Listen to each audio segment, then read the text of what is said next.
I want to push back on something. The blockade announcement is being framed as the U.S. finally getting tough, taking the Hormuz card away from Iran and flipping the leverage. I think that's wrong, and I think that decision is going to make everything quite a bit worse. Here's why. The argument for the blockade is Iran has been using Hormuz as leverage, so we remove the leverage, or they remove the leverage. But Iran's leverage was always conditional on a deal being possible. They close the strait, the world screams about gas prices, they negotiate, they get something. They open it, it's a play. The blockade doesn't remove the leverage, it removes the incentive to deal. If Iran can't export oil, whether the strait is open or closed, why on earth would they negotiate? What exactly are they giving up enrichment for? What are they getting in return for reopening a waterway the U.S. is also now blockading? So the U.S. is not taking their cards, they're flipping the table. And let me tell you who this blockade hits the hardest. It's not Iran. Iran has been under sanctions for decades. They know how to survive an oil embargo.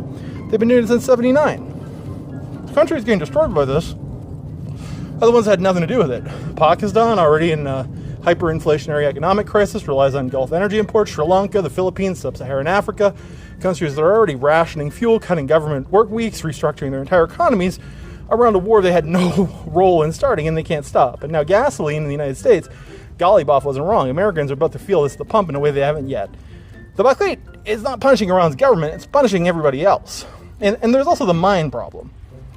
Iran has reportedly lost track of some of the mines it planted in the Straits, and the U.S. Navy is now operating in a waterway seeded with untracked mines while its Avenger-class ships have been gutted.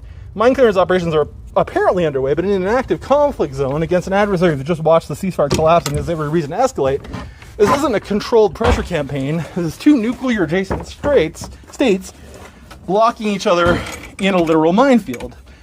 The administration is trying to call this taking Iran's card away. What it actually is locking both sides into a position where neither can back down without losing face. And if you know anything about game theory, in the most economically critical waterway on the planet, with untracked mines in the water and 230s tankers sitting idle in the Gulf, this is a disaster. There was a deal for a framework in Islamabad. Pakistan thought they were close. The blockade just made getting back to the table significantly harder. That's not strength.